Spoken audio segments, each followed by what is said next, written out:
Welcome back to the deep dive. Our mission is to give you the most focused, actionable knowledge from the sources you've gathered, turning information overload into clarity. Today, we are tackling the final, and I think maybe the most important challenge in behavior change. Consistency. Why is it so easy to make a plan for the future, but so excruciatingly difficult to execute it in the present? That core conflict, that gap between our intention and our action, that is exactly why the fourth law of behavior change exists. Right. We've guided you through making habits obvious, attractive, and easy. And those laws are fantastic for getting a desired behavior performed, right now. This time. Exactly, this time. But the fourth law, make it satisfying, is what makes sure that the behavior gets repeated tomorrow.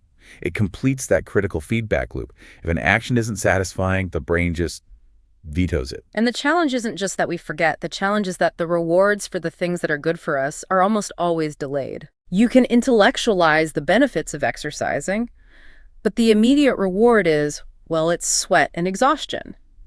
We need to find a way to hack satisfaction into that immediate moment. Precisely.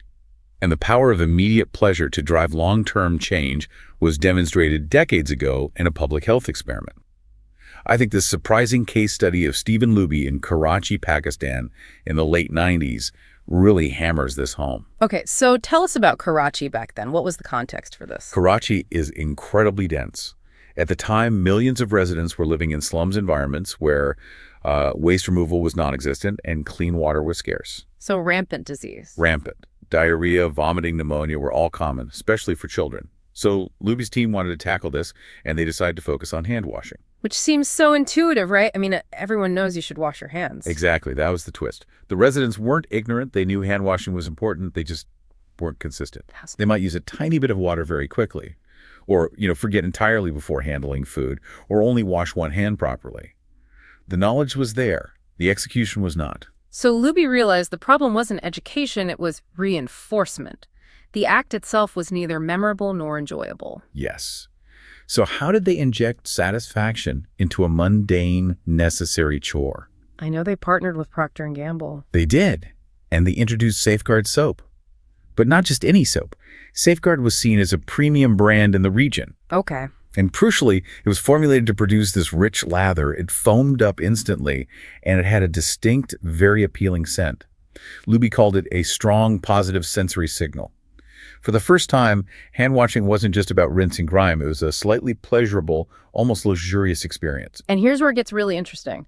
What happened to the health outcomes when they added this tiny element of sensory pleasure? Oh, the results were immediate and transformative. Yeah. Within months, the community saw a 52% drop in diarrhea rates, Yep. a 38% drop in pneumonia, and impetigo fell by 35%. But it's the long-term data that really proves the fourth law was working. You're talking about the 6-year follow-up. Yes. 6 years later, long after the free soap supply had run out, Luby revisited the households. Over 95% of them still had a functional hand washing station with soap and water ready to go. Incredible. That immediate positive feedback, the feeling of the lather, that fresh smell, it had successfully taught the brain, this is good, repeat this. The immediate reward cemented the habit into their identity. That is a massive takeaway. It wasn't the germ killing that reinforced the habit, it was the feeling of the lather. We see this exact principle driving huge consumer habits too. I mean, think about Wrigley's gum. An outstanding example. Before Wrigley, chewing resin was a pretty bland functional thing. When Wrigley added flavors like spearmint and juicy fruit, they provided an immediate delicious reward. And that satisfaction of a fresh mouthfeel. Exactly. That's the immediate reinforcement that made the product so much more repeatable than what came before. And toothpaste is the same model. We all buy mint or cinnamon flavored toothpaste. But the flavor doesn't actually improve the cleaning action. That's the brush and the fluoride doing the work. Right. The flavor exists purely to create that brief, immediate pleasure of a clean mouth. It's the reinforcement. If you switch to some bland, flavorless toothpaste, you'd probably stop brushing so consistently, even if it was technically more effective. Because the habit loop is missing that satisfying endpoint. That instant feeling of freshness is the true payoff we want in the present moment. So we love immediate rewards. That's the engine of the fourth law. But this is where we run into that massive evolutionary conflict that just sabotages our long-term goals. If our brains crave immediate hits, How can we possibly save for retirement or stick to a workout routine? That's the core tension of modern life. And to understand it, we have to look back 200,000 years. Our brain structure, the size of our neocortex, it all evolved in what scientists call an immediate return environment, Meaning what exactly? meaning decisions had instant consequences. If a Paleolithic hunter went out, the reward was food on the table that night. If they failed to spot a predator, the consequence was immediate danger. Focus on the present was survival, Instant gratification was a survival mechanism. literally. And now we live in a delayed return environment. Our brain hardware is essentially the same, but the payoff for almost every significant goal, financial stability, education, fitness, it's all pushed months or years into the future. This mismatch, it leads directly to what they call time inconsistency. Yes. Simply put, when we make decisions, we inherently value the immediate present much, much more than the future. If you're offered $100 today or $110 next week, those people will take the $100 today. Even though the return is enormous. Right. And that makes perfect sense. And it perfectly explains why bad habits are so incredibly sticky. The reward for a bad habit, say, procrastinating by watching TV, is immediate comfort. Immediate stress reduction. Exactly. And the consequences, a missed deadline, job instability, those are delayed. Conversely, the cost of a good habit, like waking up early to write, is immediate pain and effort. But the reward, finishing the novel, is delayed. The French economist Frédéric Bastiat had a great observation on this. He suggested that often the sweeter the first fruit of a habit, the more bitter its later fruits. That is an excellent way to frame it. The immediate sweetness of the bad choice is what hooks us. So we have to stop relying on future intentions. When you choose to skip the gym now, you're not choosing for future you who wants to be healthy. No, you're choosing for present you who craves comfort. So if we accept this reality, that the brain is wired for immediate reward, we have to revise the cardinal rule of behavior change. We need to say, what is immediately rewarded is repeated. What is immediately punished is avoided. Our whole mission, then, is to bridge that time gap. We need to manufacture immediate satisfaction. And the first and most practical strategy for this is making progress visible through habit tracking. I love this idea because it creates immediate, tangible evidence that you're succeeding, even when the overall goal is still far away. What's a concrete example of this?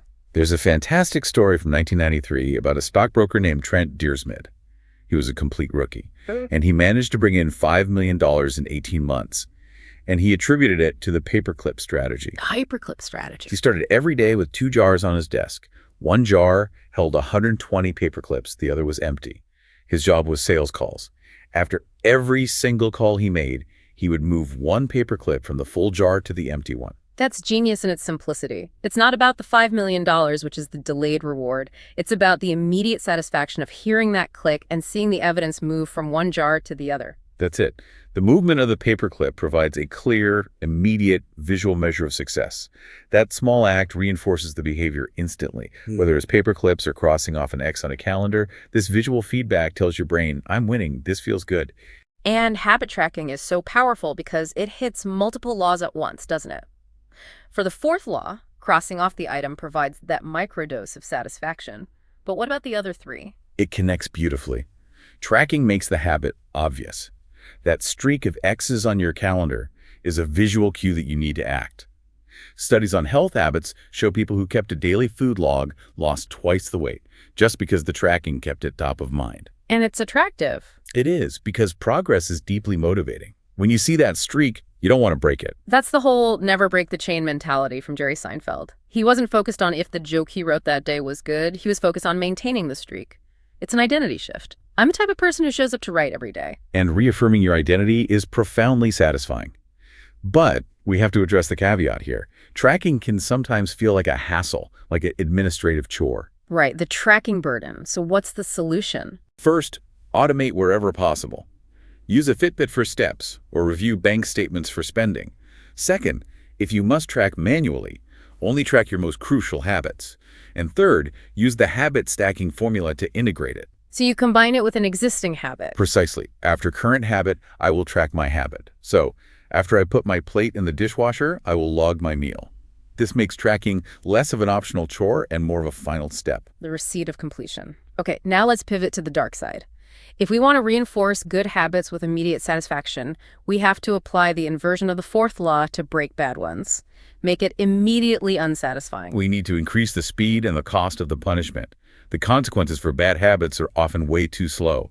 We need to inject immediate pain. And there's a really shocking example of this, isn't there? I think from political negotiation. Yes, Roger Fisher's nuclear deterrence idea from 1981. Fisher was a negotiation expert at Harvard, and he was worried about how easily a president could initiate a nuclear war.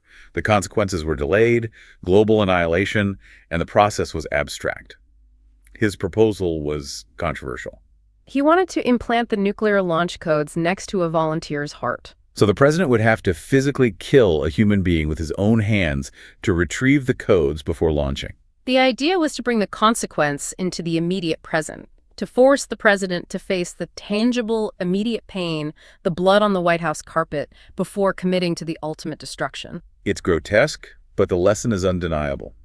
Pain is an effective teacher. Immediate and costly mistakes get fixed the fastest. So how do we apply that concept of immediate tangible pain to our own mundane bad habits, like skipping the gym? We use accountability mechanisms to introduce social cost. The most effective tool here is the habit contract, a verbal or written agreement that outlines your commitment and, critically, the concrete and immediate punishment for failure. And the punishment has to hit harder than the delayed consequence of the bad habit itself. Oh, absolutely. Look at the entrepreneur Brian Harris, who wanted to lose weight. He signed a contract with his wife and his trainer, and the consequences for failure were not minor.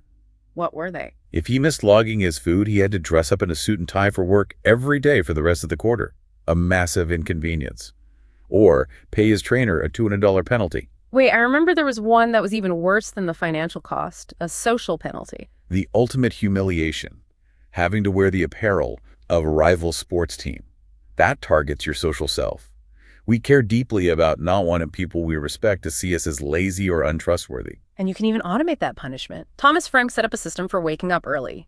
If he didn't cancel a scheduled tweet by 6:10 a.m., it automatically went out. It said, "It's 6:10 and I'm not up because I'm lazy. Reply to this for $5 via PayPal." That is immediate, public, and financially costly humiliation. The cost of hitting the snooze button is no longer abstract. It's tangible. We are hardwired to avoid loss and public shame. Tapping into those drivers is how you make a bad habit unsatisfying enough to stop. Now, despite all this, we have to address the inevitable. Streaks break. You're gonna miss a day. What's the crucial rule for recovery? The rule is simple, but mandatory. Never miss twice. Missing once is an accident. It's a glitch. Missing twice is the start of a new habit, the habit of non-compliance. This comes back to identity, doesn't it? You might miss a workout today, but the most important thing is showing up tomorrow. Absolutely. It's vital not to put up a zero. Doing a terrible 5-minute workout is still valuable because it preserves the streak and reaffirms the identity. I am the type of person who doesn't miss workouts. As Charlie Munger said, the first rule of compounding, never interrupt it unnecessarily. Exactly. But before we wrap up, we need to talk about one final pitfall: measuring the wrong thing. Goodhart's law. When a measure becomes a target, it ceases to be a good measure. If you optimize purely for the number, you forget the underlying purpose. Like a restaurant manager focusing only on revenue, and then service quality plummets. We fall into this trap all the time, focusing on 10,000 steps instead of quality sleep, or long hours instead of meaningful work. But what if the number you are measuring, say, the scale for weight loss, just isn't moving? That can kill a streak. That's when you have to pivot and acknowledge what are called non-scale victories. If the scale is stubborn, look for the other immediate signs of progress that provide satisfaction. Like better skin, more energy in the afternoon, clothes fitting better. Exactly. Those small bits of evidence still provide that immediate positive reinforcement that the fourth law requires. You have to gather evidence of satisfaction now to carry you until the major rewards kick in. So to summarize the fourth law, our long-term success is built by injecting immediate, short-term satisfaction into our goals. Whether through sensory signals, visual tracking, or external social costs through accountability. And remember, success in almost every valuable area of life requires you to ignore an immediate reward for a delayed one. This whole system is a mechanism designed to overcome the wiring of our brain. Your brain's default setting is to choose present you, who wants to be comfortable, full, and immediately entertained over future you, who dreams of being fit, wealthy, or accomplished. So here's your final provocative thought. Identify one key habit right now where you are consistently choosing present you. Can you implement the fourth law even in a tiny way, maybe just adding a satisfying sensory cue or setting up a tracking chain to make that long-term identity-defining choice immediately satisfying today? Because incentives might start the engine of a habit, but it's identity that sustains it. Challenge yourself to choose future you right now. Thanks for taking this deep dive with us.